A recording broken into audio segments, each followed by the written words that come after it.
Hijo, solo te respetamos por tu dinero, porque sigues siendo un perdedor, dijo mi padre en la cena, mientras que mi familia reía, así que dije, no me importa tu respeto, este perdedor dejará de pagar sus lujos. Me llamo Carlos, y esta es la historia de cómo mi propia familia me dio la espalda, se burló de mí y me hizo darme cuenta de que, a veces, el amor y el respeto que crees merecer no son más que una ilusión. Todo explotó en una cena que nunca olvidaré, pero para llegar a ese momento, tengo que contarles cómo llegué a ser el perdedor que mantenía a todos. Crecí en una familia que, en algún momento, tuvo todo lo que uno podría desear. Mi padre, Alfredo, era un empresario exitoso, dueño de una pequeña empresa de importación que nos permitió vivir cómodamente durante mi infancia. Éramos él, mi madre Marina, mi hermana Luisa, mi hermano Kevin y yo.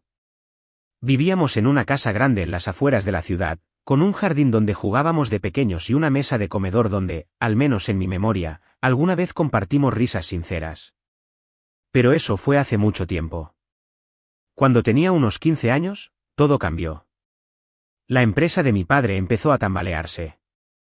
No sé si fue por malas decisiones, por la economía o por su falta de interés, pero poco a poco los clientes se fueron, las deudas crecieron y, finalmente, la empresa quebró. Alfredo nunca lo superó. En lugar de levantarse, buscar trabajo o intentar algo nuevo, se rindió. Se pasaba los días en casa, viendo televisión, quejándose del mundo y diciendo que el sistema lo había traicionado. Mi madre, Marina, tampoco hizo mucho por ayudar. Ella siempre había sido ama de casa, y aunque en algún momento tuvo sueños de abrir un negocio propio, nunca dio el paso. Decía que su trabajo era cuidar de nosotros, pero con el tiempo, eso se convirtió en una excusa para no hacer nada. Luisa y Kevin, mis hermanos, eran mayores que yo. Luisa tenía 18 años cuando la empresa quebró, y Kevin, 16. Ambos podrían haber buscado trabajo o al menos intentado ayudar en casa, pero no. Ellos heredaron la actitud de mis padres, esperar a que alguien más resolviera todo. Y ese alguien más terminé siendo yo. A los 20 años, mientras estudiaba en la universidad, empecé a trabajar. Al principio eran trabajos pequeños, repartidor, mesero, ayudante en una tienda. No era mucho, pero cada peso que ganaba lo llevaba a casa. Mis padres siempre me decían que la familia era lo primero, que ayudarnos entre nosotros era lo más importante. Yo me lo creí.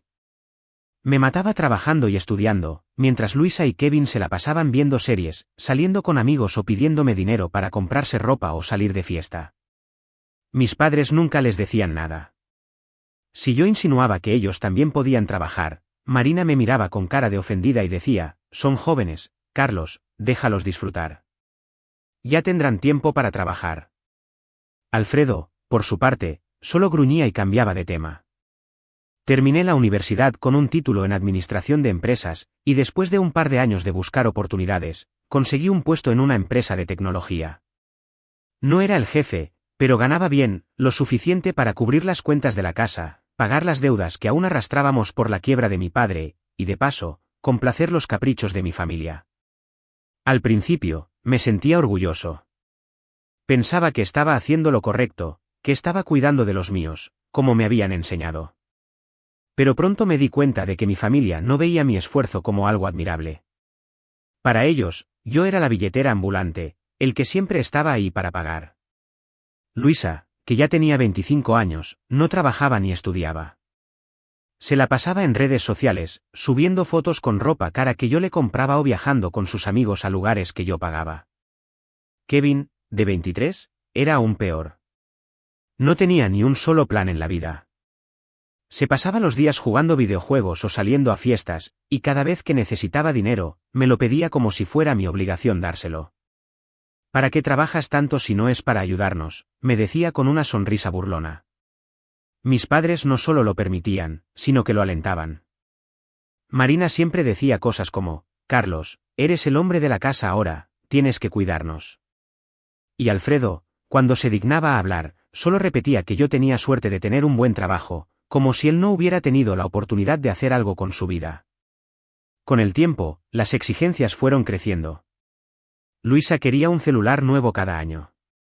Kevin insistía en que le comprara una consola de última generación. Marina soñaba con una casa más grande, un auto nuevo, joyas. Alfredo, aunque no pedía tanto, siempre estaba ahí, asintiendo a todo lo que los demás querían, como si yo fuera una máquina de dinero sin sentimientos. Intenté hablar con ellos varias veces. Les propuse que buscaran trabajo, que al menos ayudaran con las cuentas más básicas, como la luz o el agua. Pero siempre recibía la misma respuesta: no hace falta, Carlos. Tú lo estás haciendo muy bien. ¿Para qué vamos a trabajar si tú puedes con todo? Y yo, como idiota, seguía dándoles todo.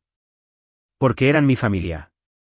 Porque desde pequeño me habían metido en la cabeza que la familia era lo primero, que había que sacrificarse por ellos. Pero no todo era tan simple. A veces, sentía que me ahogaba. Me levantaba a las 6 de la mañana, trabajaba 10 o 12 horas al día, llegaba a casa agotado y lo único que recibía eran quejas porque no había comprado algo que querían o porque no había dinero suficiente para sus lujos. Mientras ellos viajaban, salían de fiesta o compraban cosas caras con mi dinero, yo apenas tenía tiempo para mí. No salía con amigos, no tenía pareja, no viajaba. Mi vida era trabajar, pagar cuentas y escuchar cómo mi familia se burlaba de mí por ser el que trabajaba como burro. Las burlas eran lo peor. Empezaron como comentarios pequeños, cosas que podían pasar por bromas. Kevin me decía: oye, Carlos, sigue trabajando duro para que nosotros sigamos viviendo bien. Luisa se reía y añadía: sí, hermanito, no pares, que alguien tiene que pagar mis vacaciones. Mis padres nunca los corregían. A veces, hasta se unían.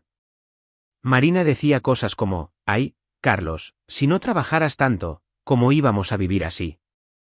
Y Alfredo, con su tono de superioridad, remataba: eso es lo que hacen los hombres de verdad, hijo.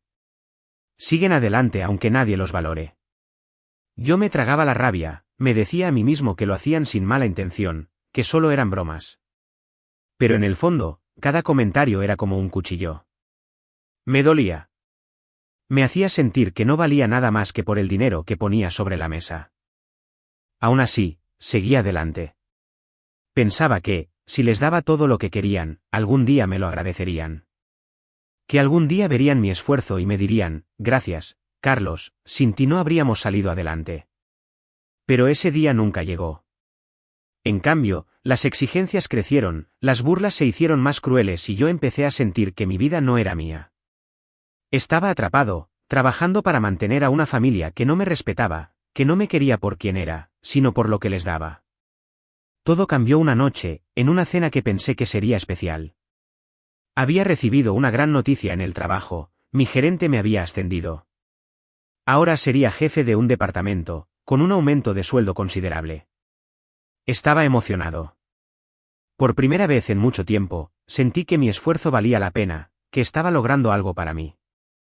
Como no tenía a nadie con quien celebrar, no tenía amigos ni pareja, entonces tuve que compartir esa alegría con mi familia, así que los invité a cenar a uno de los mejores restaurantes de la ciudad. Era un lugar elegante, con comida deliciosa y vistas increíbles. Pensé que sería una noche para celebrar, para estar juntos como familia. Qué ingenuo fui. Llegamos al restaurante, y como siempre, mi familia no tuvo ninguna consideración. Pidieron los platos más caros del menú, botellas de vino que costaban una fortuna, postres que nadie necesitaba. Yo no dije nada. Estaba acostumbrado a que hicieran eso. Mientras comíamos, les conté la noticia de mi ascenso. Esperaba que dijeran algo bonito, que me felicitaran, que por una vez reconocieran lo que había logrado. Pero no. Kevin fue el primero en hablar. Qué bueno, Carlos, dijo con esa sonrisa sarcástica que tanto odiaba. Ahora vas a ganar más, así que podremos viajar a Europa el próximo verano, ¿verdad? Luisa soltó una risita y añadió: sí, hermanito, sigue de esclavo en esa oficina para que nosotros sigamos viviendo como reyes. Todos rieron, incluida mi madre, que me miró y dijo: ay, Carlos, ahora que vas a ganar más, podrías comprarme esa casa que siempre he querido. Es lo que hacen los buenos hijos, ¿sabes? Alfredo asintió, como siempre, sin decir nada, pero con una expresión que parecía decir: eso es lo que se espera de ti. Intenté ignorarlos. Me dije a mí mismo que eran bromas, que no valía la pena enojarme. Pero las burlas no paraban. Kevin siguió: mírate, Carlos, siempre con esa cara de cansado. ¿Cuándo vas a aprender a disfrutar la vida como nosotros? Luisa remató, es que él no sabe hacer otra cosa que trabajar. Por eso es el mejor hermano, porque nos mantiene a todos. Las risas llenaron la mesa, y yo sentí que algo dentro de mí se rompía. Estaba harto. Harto de sus comentarios, de sus exigencias, de que me trataran como si no fuera más que una máquina de dinero. Yo traté de parar las burlas y comentarios, diciendo, ya dejen de decir esas cosas, creo que merezco aunque sea un poco de respeto, por todo lo que hago por ustedes, ¿no? Entonces, mi padre habló. Alfredo, que casi nunca decía nada, levantó la mirada de su plato, me miró fijamente y dijo, hijo, solo te respetamos por tu dinero, porque aún sigues siendo un perdedor. Mírate, te la pasas trabajando mientras nosotros viajamos y disfrutamos de la vida, y sin tener un solo centavo. La mesa estalló en risas. Luisa casi se ahoga con su vino de tanto reír. Kevin se golpeaba la pierna, como si fuera el mejor chiste del mundo. Marina se cubrió la boca, pero no pudo evitar soltar una carcajada. Algo en mí explotó. Sentí una rabia que nunca había sentido antes. Me levanté de la silla, temblando, con el corazón latiendo tan fuerte que pensé que se me iba a salir del pecho. Ya basta, grité. Todos se quedaron callados, mirándome como si hubiera perdido la cabeza. ¿Eso es lo que piensan de mí? ¿Que soy un perdedor? ¿Que solo sirvo para pagar sus lujos? Mi voz temblaba, pero no podía parar. He trabajado como idiota para mantenerlos a todos, para darles todo lo que quieren, ¿y esto es lo que recibo? ¿Burlas? ¿Humillaciones? Marina intentó calmarme. Ay, Carlos, no te lo tomes tan a pecho. Solo son bromas. Pero yo ya no podía escuchar. Alfredo, con su tono de superioridad, dijo, hijo, cálmate. Nosotros te criamos, te dimos todo. Lo menos que puedes hacer es devolvernos el favor. Es tu obligación cuidarnos. Eso fue la gota que colmó el vaso. Mi obligación, dije, casi riendo de la rabia. ¿Mi obligación es mantenerlos mientras se burlan de mí? ¿Mientras gastan mi dinero en sus viajes y sus caprichos? Se acabó.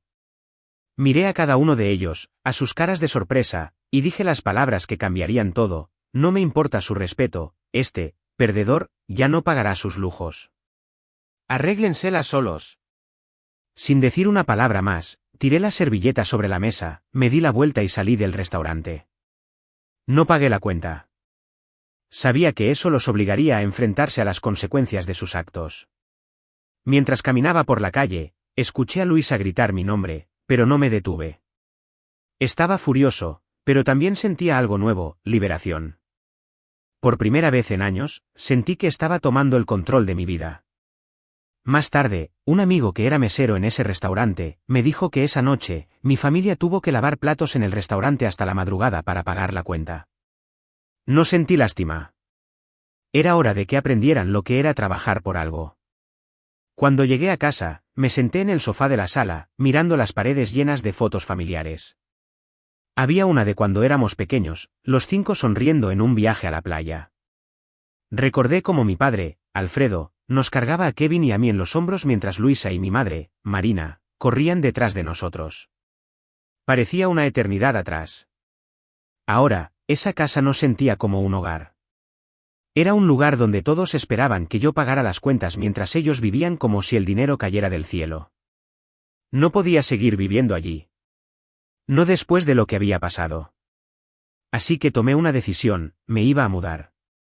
No quería volver a ver sus caras, escuchar sus burlas o sentir esa presión constante de ser el hombre de la casa. Esa noche me quedé en la casa de un amigo, y al día siguiente, empecé a buscar un departamento. No fue difícil encontrar uno, con mi nuevo ascenso, podía permitirme algo bueno, un lugar solo para mí. Encontré un apartamento en el centro de la ciudad, pequeño pero moderno, con una vista increíble de las luces nocturnas. Firmé el contrato el mismo día y me mudé. No pasó ni una semana antes de que empezaran las llamadas. Primero fue mi madre, Marina.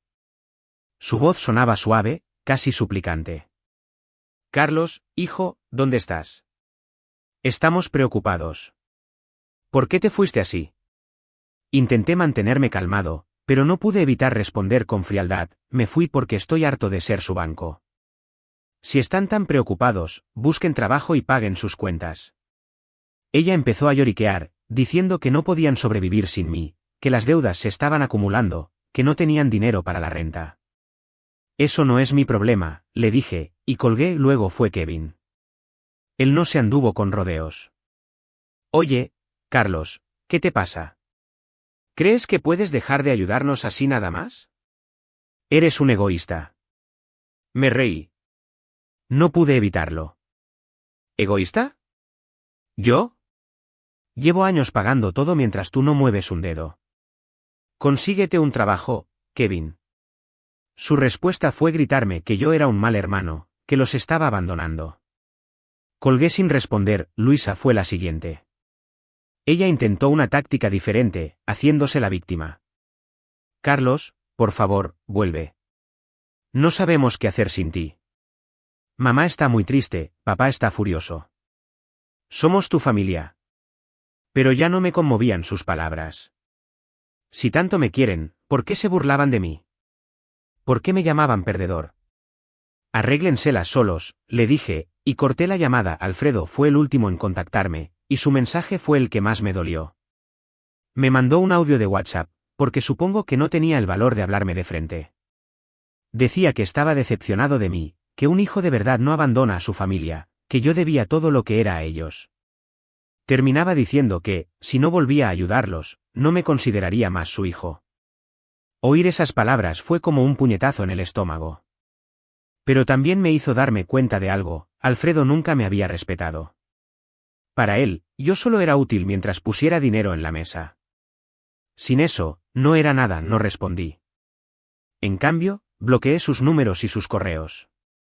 No quería escuchar más sus chantajes emocionales. Había tomado una decisión, y no iba a dar marcha atrás. Mientras tanto, empecé a disfrutar mi nueva vida. Por primera vez, gasté dinero en mí. Compré muebles nuevos para el apartamento, me di el lujo de salir a restaurantes que siempre quise probar, incluso me inscribí en un gimnasio. También empecé a salir más con compañeros del trabajo. Eran buena gente, y me hacían reír con sus historias. Me di cuenta de que había estado tan atrapado en mi familia que nunca había tenido tiempo de hacer amigos de verdad. Una noche, en un bar con mis compañeros, conocí a Sofía. Era una chica alegre, con una sonrisa que iluminaba todo el lugar. Trabajaba como diseñadora gráfica y tenía una energía que me hacía sentir vivo. Hablamos durante horas, y por primera vez en mucho tiempo, sentí que alguien me escuchaba de verdad, no solo por lo que podía ofrecer, sino por quién era. Intercambiamos números, y pronto empezamos a salir.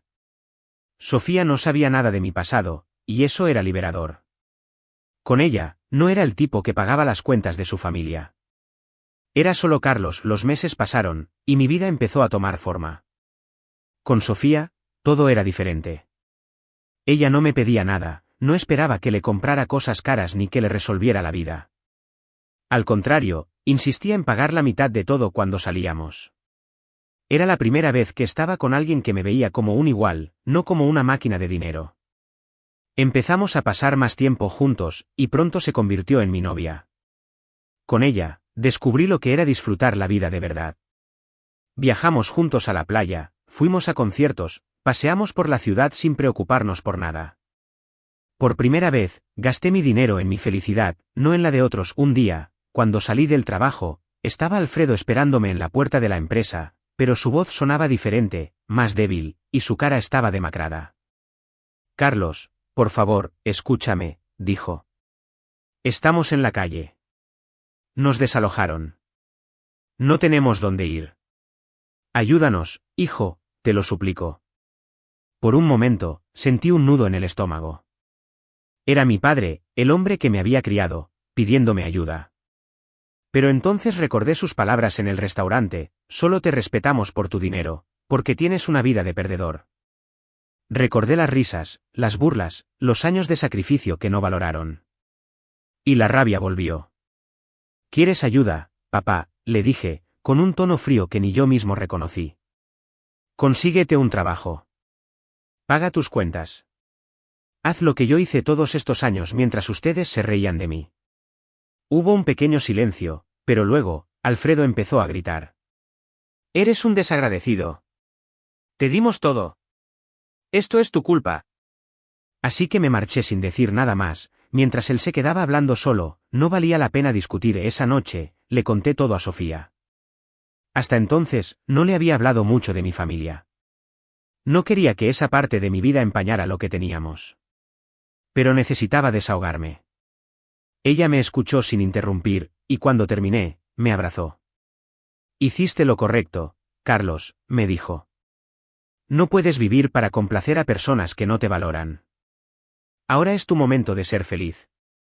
Sus palabras me dieron paz. Por primera vez, sentí que alguien me entendía de verdad. Ese fin de semana fui a la playa con Sofía, y aproveché para subir unas fotos a mis redes sociales, para actualizarlo, pero no pasó ni un día antes de que empezaran los mensajes. Luisa fue la primera. Qué egoísta eres, Carlos. Nosotros aquí sufriendo para pagar un cuartucho, y tú gastando dinero en viajes, escribió. Kevin fue más directo, eres un maldito traidor. ¿Crees que te vas a librar de nosotros tan fácil?